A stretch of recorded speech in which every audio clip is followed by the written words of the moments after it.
Hello. इस video में हम देखेंगे वीडियो ऐड बनाते कैसे है, ऐड सीक्वेंस वाला। उसके लिए हम डैशबोर्ड में आ चुके हैं। डैशबोर्ड में आने के बाद हम न्यू कैंपेन पे क्लिक करेंगे, प्लस बटन है यहाँ पे। उसके बाद न्यू कैंपेन पे जाएंगे, यहाँ से हमारा ऑब्जेक्टिव चूज करेंगे। फॉर एग्जाम्पल के लिए मैं यहाँ पे एक ले लेता हूँ, create a campaign without a objective. Next इसमें हमको चूज करना है वीडियो। फिर यहाँ पे बहुत सारे ऑप्शंस है, उसमें से हमें ऐड सीक्वेंस पे क्लिक करना है, फिर कंटिन्यू पे क्लिक करना है। यहां से हमारा ऐड बनना शुरू हो जाता है। पहले हमें हमारे कैंपेन के लिए, टोटल कैंपेन के लिए एक नाम देना है, ऐसा नाम जिससे आपको अंडरस्टैंड हो कि कौन सा कैंपेन है, क्या हो रहा है इसमें, अगर आप मल्टीपल कैंपेन्स चलाते हो तो।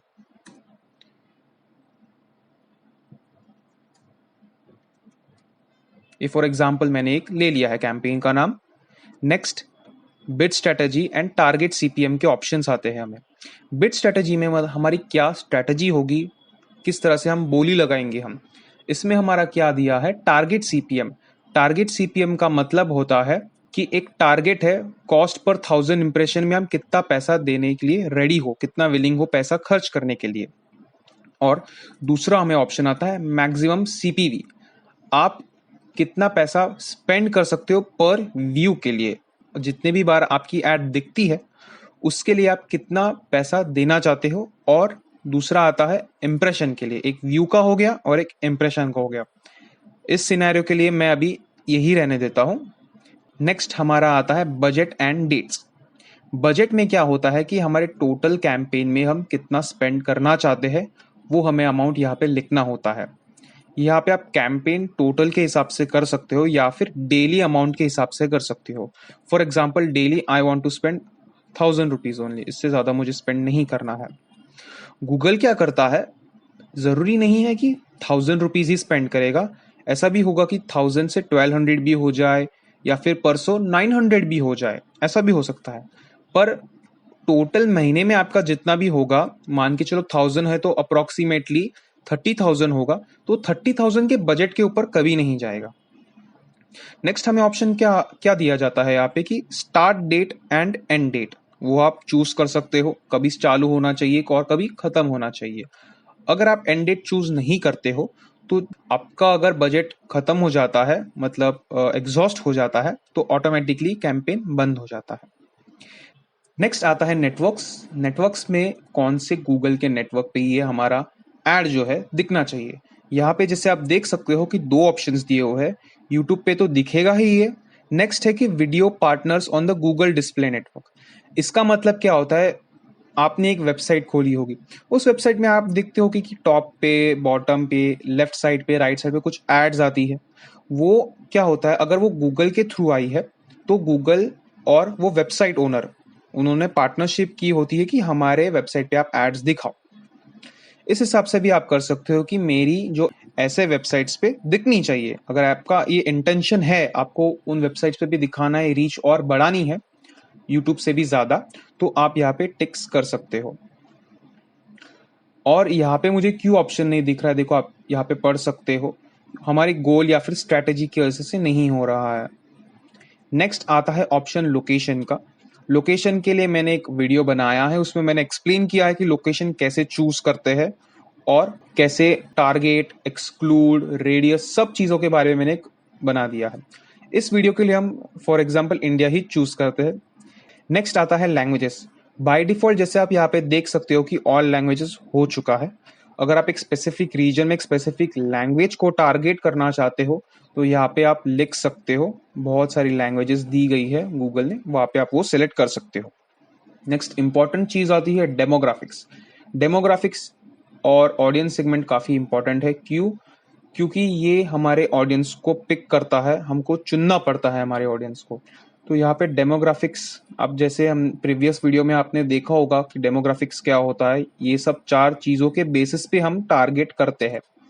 जैसे हाउस होल्ड इनकम हो गया, पेरेंशियल स्टेटस हो गया, एज और जेंडर में कुछ स्पेसिफिक सेट करना हो तो यहाँ से भी आप वो टिक अनटिक कर सकते हो। नेक्स्ट है ऑडियंस सेगमेंट। हमें हमारी ऑडियंस बनानी है। ऑडियंस क्यों बनानी है, सबको तो नहीं दिखा सकते, that is waste of money. हमको ऐसे लोगों को दिखानी जो हमारे प्रोडक्ट या फिर सर्विस में इंटरेस्ट बताते हो।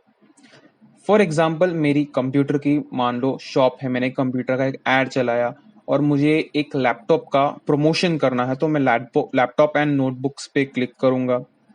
और यहाँ पे तो सर्च है, सर्च में आप सर्च कर सकते हो आपके प्रोडक्ट और सर्विसेज, या फिर ब्राउज भी कर सकते हो कि क्या वो ऑडियंस की डेमोग्राफिक है, क्या वो ऑडियंस का एफिनिटी है। एफिनिटी का मतलब इंटरेस्ट, हैबिट क्या है उसका। फिर है वो क्या मार्केट में सर्च कर रहे हैं, जैसे उनका इंटरेस्ट अभी लेटेस्ट में चल रहा है कि कोई लैपटॉप्स बाय करे, for example best laptop under 20,000। ये सब जो लोग सर्च करते हैं, इससे गूगल को डेटा मिलता है कि इन फ्यूचर ये कस्टमर इस एड का बन सकता है। नेक्स्ट फिर ऑप्शन आता है how they have interacted with your business. For example पहले आपने कुछ कैंपेन चलाया था इसी के रिलेटेड, ठीक है, इसी के रिलेटेड आपने कुछ कैंपेन चलाया था, वो लोगों को भी ये कैंपेन पे टारगेट करना है, तो यहाँ पे अभी के लिए ब्लैंक होगा क्योंकि हमने पहले कुछ चलाया नहीं है। वहां पे आपको ये लिस्ट मिल जाएगी उन लोगों की, वो डेटा मिल जाएगा आपको, तो वहां से आप उनको टारगेट कर सकते हो। फिर नेक्स्ट ऑप्शन आता है योर कंबाइंड ऑडियंस सेगमेंट्स और योर कस्टम ऑडियंस सेगमेंट्स। इन दोनों ऑप्शन का क्या मतलब है, हमने यहाँ पे नहीं, पहले ही डैशबोर्ड में से ऑडियंस सेगमेंट का जो ऑप्शन आता है वहां से ही हमने हमारे ऑडियंस बना के रखे थे, ऑलरेडी बना के रखे थे, या फिर यहाँ पे आप देख सकते हो कि ऑडियंस मैनेजर में बना के रखी है हमने, राइट। तो वो यहाँ पे यूज कर दीजिए, इसका यही मतलब होता है। नीचे क्या आते हैं, related videos. Ad videos related to your video ads to help increase engagement. इसका क्या मतलब होता है कि हमारे जो एड है उससे रिलेटेड अगर कुछ वीडियो हो गए, तो अगर आप यहाँ पे वो वीडियो की लिंक्स डाल दोगे तो वो आ जाएंगे। मान के चलो ये आपका एड है, आपने देखा होगा कि कुछ एड चलता है यहाँ पे, एड के नीचे भी और कुछ दो वीडियो डालने का ऑप्शन है। इससे क्या होगा कि एंगेजमेंट उसके रिलेटेड ही उससे कुछ दिख रहा है तो क्लिक करने के चांसेस बढ़ जाते हैं। इंप्रेशन, एंगेजमेंट, जो भी बोला आप, मतलब कस्टमर सर्विस या फिर बिजनेस सर्विस या फिर हमारे प्रोडक्ट लेने के क्लोज आ जाता है। यहाँ पे आपको दो लिंक पेस्ट करनी होगी गूगल अपने यूट्यूब में से, वहां से आप यूआरएल कॉपी कर लीजिए, सिंपली जाके पेस्ट कर दीजिए, ठीक है। वो आपको 1 और 2 चूज करने को यहाँ पे बोल देगा। नेक्स्ट फिर आता है एडिशनल सेटिंग्स। एडिशनल सेटिंग्स भी काफी लोग मिस कर देते हैं, हम नहीं करेंगे, हम देखेंगे कि कैसे हमें यूजफुल पड़ सकती है ये। हर बार जरूरी नहीं कि एडिशनल सेटिंग्स में जाकर आपको सब सेटिंग को ट्रिगर करना है या फिर यूज करना है। जान लीजिए, पता कर लीजिए क्या होती है ये, यूज में आएगी नहीं आएगी वो डिपेंड करेगा अभी। तो पहली एडिशनल सेटिंग्स क्या दिखती है हमें, डिवाइसेस। भाई कौन से डिवाइस को दिखाना है आपको, राइट। ये आप पे बोल रहा है कि सब एलिजिबल डिवाइस को दिखना चाहिए। आप बोलोगे नहीं मुझे कंप्यूटर या फिर मोबाइल को नहीं दिखाना है, मुझे सिर्फ टीवी स्क्रीन को ही दिखाना है, ठीक है, वो हम कर सकते हैं। यहाँ पे आप सेट कर सकते हो कि मुझे नहीं दिखाना है, चलो मुझे नहीं दिखाना है, मुझे टीवी स्क्रीन को ही दिखाना है, तो टीवी स्क्रीन को ही दिखेगा। फिर आप बोलोगे नहीं मुझे टीवी स्क्रीन नहीं, मुझे एक स्पेसिफिक मोबाइल के डिवाइस को ही दिखाना है कि उसके रिलेटेड ही वो प्रोडक्ट है या फिर उससे रिलेटेड ही मुझे बेनिफिट हो सकता है। तो यहाँ से भी आप ऑपरेटिंग सिस्टम चूज कर सकते हो, जैसे iOS हो गया, हमारे एंड्रॉयड हो गया, ब्लैकबेरी हो गया, ये आप चूज कर सकते हो, राइट। फिर डिवाइस का स्पेसिफिक मॉडल भी आप चूज कर सकते हो। एंड लास्ट में क्या आता है, नेटवर्क। वो कौन से नेटवर्क में है, वाईफाई पे है या फिर इंडिया में कौन से सिम कार्ड यूज करे, उस बेसिस तक आप समझ लो कि आप नैरो डाउन अपने टारगेट को कर सकते हो। ये बहुत अच्छे ऑप्शंस दिए हुए हैं गूगल ने। और आप इससे ये भी सोच सकते हो कि गूगल के पास कितना डेटा है, जिससे वो कैटेगराइज करता है लोगों को। यहाँ पे आप जो चाहिए वो चूज कर सकते हो, रिलायंस जियो के यूजर्स ही मुझे टारगेट करने हैं।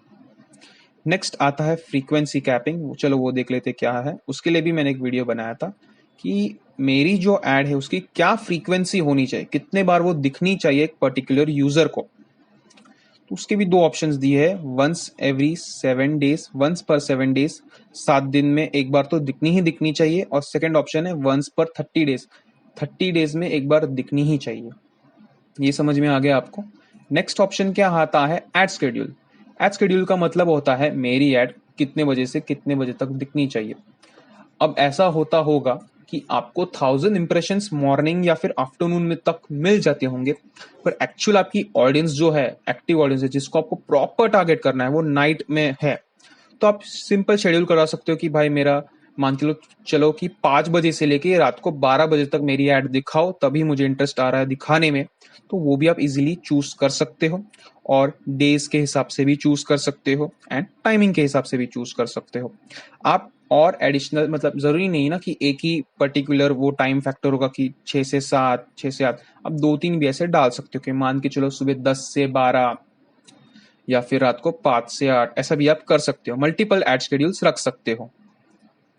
नेक्स्ट क्या आता है, थर्ड पार्टी मेजरमेंट्स। इसके लिए आपको क्या करना होगा, वही थर्ड पार्टी टूल्स का काम है यहाँ पे, इसको हम अभी रहने देते हैं। अभी बात आती है सीक्वेंस टेम्पलेट की। अभी हमारा एड सीक्वेंस है तो हमको पहले सीक्वेंस तो देखना ही होगा कि क्या है, इसको यूज कैसे करते हैं। इसमें प्री डिफाइंड काफी सारे दिए हुए हैं सीक्वेंस, और आप एक कस्टम सीक्वेंस भी बना सकते हो या फिर गूगल डिसाइड करेगा कि क्या वो सीक्वेंस होंगे। ठीक है, तो पहले हम देख लेते हैं इंट्रोड्यूस एंड रीइंफोर्स क्या है। इंट्रोड्यूस एंड रीइंफोर्स में क्या होता है, स्टार्टिंग में 2 ऐड आएंगे। पहला ऐड क्या होगा, जिसमें आपके ब्रांड के बारे में पता चलेगा, वो थोड़ा लंबा होगा। जैसे आप ये वेव देख सकते हो, यहाँ पे ये माउस रखूंगा तो हिल जाएगा। एक ऊपर से ऐसा वेव आ रहा है, लंबा वीडियो होगा। ठीक है, उस लंबे वीडियो में क्या होगा, आपके ब्रांड के बारे में पता चलेगा। और जो सेकंड शॉर्ट वीडियो होगा, यहाँ पे जैसे छोटा वीडियो है, उसमें एक मैसेज या फिर शॉर्ट मैसेज दिया जाएगा, जिससे उस कस्टमर को, क्लाइंट को आइडिया आ जाएगा किस बारे में। सेकंड उसका उल्टा है, पहले शॉर्ट फिर लॉन्ग। ठीक है, उसके बाद है अट्रैक्ट एंड डायरेक्ट। इसमें क्या होता है कि पहले शॉर्ट दिखाते हैं अट्रैक्ट करने के लिए, फिर एक लॉन्ग वीडियो दिखाते हैं इंस्पायर करने के लिए, और वापस एक एंड करने के लिए एक शॉर्ट वीडियो दिखाते थे। फिर लास्ट में आ जाता है कि एंगेज एंड डिफरेंशिएट। आप नहीं चाहते कि शॉर्ट लॉन्ग ऐसा कुछ हो, आप चाहते हैं कि मेरा जो वीडियो है वो थोड़े मैंने 4 हिस्सों में, स्मॉल पार्ट्स में डिवाइड किया है, और वो 4 हिस्से प्रॉपरली कस्टमर को, क्लाइंट को दिखने चाहिए। तो उस सिनेरियो में आप ये वाला सेक्शन लेंगे। नेक्स्ट हम देखेंगे स्टेप कैसे बनाते हैं। यहाँ पे न्यू स्टेप पे आप क्लिक करेंगे। यहाँ पे आप आपका एड ग्रुप का नाम दे देंगे। आपको पहले क्या करना होगा, आपका जो यूट्यूब का अकाउंट है वो आपको आपके गूगल एड्स के अकाउंट के साथ लिंक करना होगा। उससे क्या होगा, जो भी आप कंटेंट वहाँ पे रखोगे, जैसे कि ऐड अपलोड करोगे, तो यहाँ पे उसका लिंक आपको फिर पेस्ट करना होगा। लिंक पेस्ट करने के बाद आप सिंपली बिड कर दीजिए कि कितना पैसा आप खर्च करना चाहते हो 1000 इंप्रेशंस के लिए। मान के चलो मैं 1500 स्पेंड करना चाहता हूँ, तो मैं ये अमाउंट यहाँ पे लिख दूंगा और ऐड टू सीक्वेंस कर दूंगा। यहाँ पे आपको एक लिंक डालनी होगी। इस हिसाब से आपको चूज करना होगा कि कौन से वीडियोस आपको पुट करने हैं, किस हिसाब से उनका सीक्वेंस होना चाहिए। यहाँ पे मल्टीपल सीक्वेंस दिए हुए हैं। वीडियोस अपलोड करने के बाद, वीडियोस पुट करने के बाद आपको फिर क्रिएट अ कैंपेन पे क्लिक करना है। ओके, जैसे देख सकते हो आप, हमारा कैंपेन बन चुका है। यहाँ पे आपको पहले वीडियो अपलोड करना होगा, फिर उसके बाद सीक्वेंस बनेगा, इसलिए ये एरर आ रहा है। तो लास्ट में रिव्यू करने के समय हमको ये क्या पूछता है कि सब सेटिंग्स प्रॉपर है आपकी, आपने ये डेट से ये डेट तक चलाने वाले हो। उसके बाद ये आपका बिड स्ट्रेटजी है, ऑल लैंग्वेजेस है, लोकेशन है, ये सब आपको दिख जाता है। उसके बाद आपको कंटिन्यू टू कैंपेन पे क्लिक करके आपका बन जाएगा फिर।